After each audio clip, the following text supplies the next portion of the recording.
Sir 2023 ಯಾವುದು video sir, ಅದ್ರಲ್ಲಿ bifurcation ಯಾವ ರೀತಿ ಮಾಡಿದ್ದೀರಾ? ಅದೆಲ್ಲ ಎನ್ಕ್ವೈರಿನಲ್ಲಿ ಬರುತ್ತೆ, ಇದೆ ನಮ್ಮ ಹತ್ರ. ಬಟ್ ಅದು ರಿಪೋರ್ಟ್ ಬಂದ ಮೇಲೆ ಗೊತ್ತಾಗುತ್ತೆ ಇನ್ನೂ ಡೀಟೇಲ್ ಆಗಿ. ನನ್ನ ಹತ್ರ ಇದೆ ಕೆಲವೆಲ್ಲ, 23ರದ್ದು ಯಾವುದು 25ರದ್ದು ಯಾವುದು ನಮ್ಮ ಹತ್ರ ಇದೆ. ಈಗ ಬಂದಿರೋ 5-6 ಬಂದಿದೆಯಲ್ಲ, ಆ 5-6ರಲ್ಲಿ 3 23ರದ್ದು, 2 20 ಲೇಟೆಸ್ಟ್, ಅಂದರೆ 3 ತಿಂಗಳು 4 ತಿಂಗಳದ್ದು. ಗೊತ್ತಿಲ್ಲ, ಇನ್ನೂ ಹೊರತುಪಡಿಸಿ ಆಚೆ ಬಂದ ಮೇಲೆ ಗೊತ್ತಾಗೋದಲ್ಲ. ಆಮೇಲೆ ಇನ್ನೂ ಒಂದೇನಪ್ಪ ಅಂದರೆ, ಈಗ ತಾವು ಮೀಡಿಯಾದವ್ರು ಹಾಕ್ಬಿಡ್ತೀರ, ನಾವು ನಿಮ್ಮನ್ನು ಕೇಳ್ತೀವಿ ಇನ್ಮೇಲೆ. ನಿಮ್ಮನ್ನು ಕೂಡ ನಿಮಗೆ ಹೆಂಗೆ ಸೋರ್ಸ್ ಏನು ನಿಮ್ಮದು ಅಲ್ಲ, ನಾವು ಕೇಳ್ತೀವಿ. ನೀವು ಕೊಡೋದು ಬಿಡೋದು ನಿಮಗೆ ಬಿಟ್ಟಿವಿ, ನಾವು ಕೇಳ್ತೀವಿ. ನೀವು ಹಾಕಿದ್ದೀರಾ, ನಿಮ್ಮ ಸೋರ್ಸ್ ಏನು ಅಂತಲೂ ಕೇಳ್ತೀವಿ. ಯಾಕಂದರೆ ನಿಮಗೂ ಜವಾಬ್ದಾರಿ ಇದೆ. ನೀವು ಬೇಜವಾಬ್ದಾರಿಯಿಂದ ಏನು ಹಾಕಲ್ಲ, ನೀವು ಜವಾಬ್ದಾರಿಯಿಂದನೇ ಹಾಕ್ತೀರಾ. ಅಂದಮೇಲೆ ನಿಮಗೆ ಗೊತ್ತಿದೆ ಅಲ್ವಾ ಯಾರು ಕೊಟ್ಟರು ನಿಮಗೆ ಅಂತ.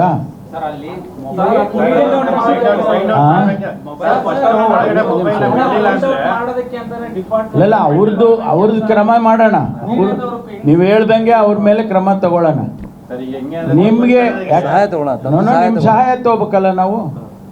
ಯು ಹ್ಯಾವ್ ಟು ನಿಮ್ಮನ್ನೇನು ಆ ಥರ ಇಲ್ಲ, ನಿಮ್ಮನ್ನ ಸಹಾಯ ಕೇಳ್ತೀವಿ ನಾವು. ನಿಮ್ಮ ಸಹಾಯ ನಮಗೆ ಭಾಳ ಉಪಯೋಗ ಆಗುತ್ತೆ. ಈಗ ಇಲ್ಲಿದ್ದು ಕೇಳಪ್ಪ, ಇಲ್ಲಿದು ಇಷ್ಟು ಮೊಬೈಲ್ಗಳು ತುಂಬಾ ಅಪಾಯಕಾರಿ ವ್ಯಕ್ತಿಗಳ ಜೊತೆ ಕಾರ್ಯಾಚರಣೆ ಮಾಡ್ತಾ ಇದ್ದಾವೆ, ಕ್ರಮ ಕೈಗೊಳ್ಳಿ. ನೋಡಿ, NIA ಕೇಸ್ ಕೂಡ ಈಗ ನಿಮ್ಮ ಮಾಧ್ಯಮದಲ್ಲಿ ಬಂದಿದೆ ಅಲ್ವಾ, ಅದು ಕೂಡ ಅದನ್ನು ನೋಡಿದೆವು ನಾವು. ಅದು ಯಾವಾಗ ಆಗಿದೆ, ಆಮೇಲೆ ಏನು ಸಂಬಂಧ ಏನು, ಇದೆಲ್ಲ ಅದನ್ನು ಕೂಡ ಹೇಳಿದ್ದೀವಿ. ರಿಪೋರ್ಟಲ್ಲಿ ಬರಲಿ, ಅದೆಲ್ಲ ರಿಪೋರ್ಟಲ್ಲಿ ಬರುತ್ತೆ, ಡೀಟೇಲ್ಡ್ ರಿಪೋರ್ಟ್ ಬರುತ್ತೆ. ಬಂದಮೇಲೆ ಐ ವಿಲ್ ಶೇರ್. ಸರ್ಕಾರಕ್ಕೆ ಪ್ರಾಮಾಣಿಕವಾದ ಇದೆ ಇಲ್ಲ ಕಾಳಜಿ ಇಲ್ಲ. ಯಾಕೆ ಗೊತ್ತಾ, ವಿನಯ್ ಕುಮಾರ್ ಕಮಿಟಿ ಮಾಡಿದ್ರು, ಪ್ರೀವಿಯಸ್ ರಿಟೈರ್ಡ್ IAS ಆಫೀಸರ್. ಅವರ ಇದನ್ನ ಇಂಪ್ಲಿಮೆಂಟೇಷನ್ ಮಾಡಲಿಲ್ಲ, ಆ ವರದಿನೂ ಬಹಿರಂಗ ಪಡಿಸಲಿಲ್ಲ. ಈಗ ಸುಮ್ಮನೆ ಕಣ್ಣೋರ್ಸೋದಕ್ಕೆ ಇಲ್ಲ ಈಗ ನಾನು ಕೇಳಿ, ಚಿಕನ್ ಮಟನ್ ಕಮಿಷನ್ ತಗೊಂಡು ಬಂದ್ಬಿಡಿ. ನಿಮ್ಮ ಈ ವರದಿ 1 ತಿಂಗಳಿಗೆ ಟೈಮ್ ಕೊಟ್ಟಿದ್ದೀವಿ, ಖಂಡಿತವಾಗಿ ಪಬ್ಲಿಕ್ ಮಾಡಿ. ಖಂಡಿತ ನೋಡ್ರಿ, ಒಬ್ಬೊಬ್ಬರಿ ಟೈಮ್ನಲ್ಲಿ ಒಂದೊಂದು ಥರ ಇರ್ಬೋದು, ನಂಗೆ ಗೊತ್ತಿಲ್ಲಪ್ಪ. ನಾನು ನಿಮಗೆ ವರದಿಯನ್ನು ಬಹಿರಂಗ ಮಾಡ್ತೀನಿ, ಆಯಿತಾ? ಯಾಕೆಂದರೆ ಗೊತ್ತಾಗಲಿ. 1 ತಿಂಗಳು ಟೈಮ್ ಕೊಟ್ಟಿದ್ದೀನಿ. ಅರೇ ಮಾಡಬೇಕು, ಮಾಡ್ತಾರ ಅಂತ ಕೇಳಿದ್ರೆ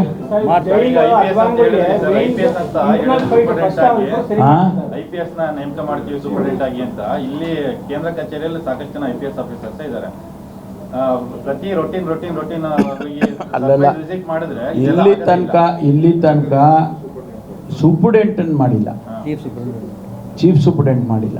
ಅದಕ್ಕೆ ಪರಪ್ಪನ ಅಗ್ರಹಾರ ಇಷ್ಟೊಂದು ಪ್ರತಿಷ್ಠಿತವಾದಂಥ ಕಾರಾಗೃಹ ಇರೋದರಿಂದ ಅವ್ರನ್ನ ಒಬ್ಬ ಮುಂದೆ ನಾವು ಹಿರಿಯ ಅಧಿಕಾರಿ ಮಾಡ್ಬೋದು, DIG ಲೆವೆಲ್ನವ್ರನ್ನ ಮಾಡ್ಬೋದು. ಈಗ ಸದ್ಯಕ್ಕೆ SP ಲೆವೆಲ್ನವ್ರನ್ನ ಮಾಡ್ತೀವಿ.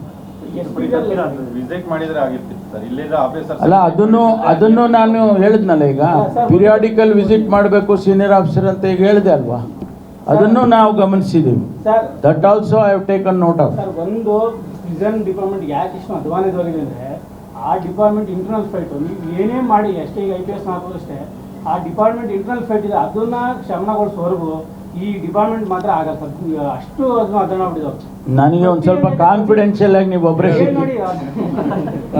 ನನಗೆ ಸಿಕ್ಕಿ, ಚೀಫ್ ಸೂಪರಿಂಟೆಂಡೆಂಟ್ ಬ್ಯಾರನ್ ಹಾಕಿ ಅವ್ರ ಆಪೋಸಿಟ್ ಆಗಿರ್ತಾರೆ ಅವರೇ. ಅಲ್ಲಲ್ಲ, ನೀವು ನನ್ಗೆ ಒಂದು ಸ್ವಲ್ಪ ಬಿ ನೈಸ್ ಟು ಮೀ. ನನಗೆ ನೀವು ಒಬ್ಬರೇ ಸಿಕ್ಕಿ, ನಿಮಗೆ ಸ್ವಲ್ಪ ಮಾಹಿತಿ ಶೇರ್ ಮಾಡಿ ನನಗೆ, ಆಮೇಲೆ ಸರಿ ಮಾಡೋಣ. ಸರಿ, ಈಗ ನಾವು ಸುಮ್ಮನೆ ಅಂತೂ ಇರೋಕ್ಕಾಗಲ್ಲ ಅಲ್ವಾ, ಇಮಿಡಿಯೇಟಾಗಿ ಕ್ರಮ ತಗೊಳ್ಳೇಬೇಕಲ್ವ, ಏನಾದರೂ ಮಾಡಬೇಕಲ್ವಾ ಸರಿ ಮಾಡೋದಕ್ಕೆ. ಅದಕ್ಕೆ ಮಾಡ್ತೇವೆ. ಅದು ಡೀಟೇಲ್ಸ್ ನನ್ನ ಹತ್ರ ಇಲ್ಲ, ನಾನು ತಗೊಳ್ತೀನಿ, ನೋಡಿ ಹೇಳ್ತೀನಿ. ಅಯ್ಯೋ ನೋಡಿ, ಇವರೇ ಅಡ್ಮಿನ್ಗೆ ಹೇಳಿ. ಕ್ಷಣ ಕ್ಷಣದ ಸುದ್ದಿಗಳಿಗಾಗಿ ಫ್ರೀಡಂ ಟಿವಿ ಸಬ್ಸ್ಕ್ರೈಬ್ ಮಾಡಿ, ಲೈಕ್ ಮಾಡಿ ಹಾಗೂ ಫಾಲೋ ಮಾಡಿ. ಹೊಸ ಸುದ್ದಿಗಳ ನೋಟಿಫಿಕೇಶನ್ಗಾಗಿ ಬೆಲ್ ಐಕಾನ್ ಮೇಲೆ ಕ್ಲಿಕ್ ಮಾಡಿ.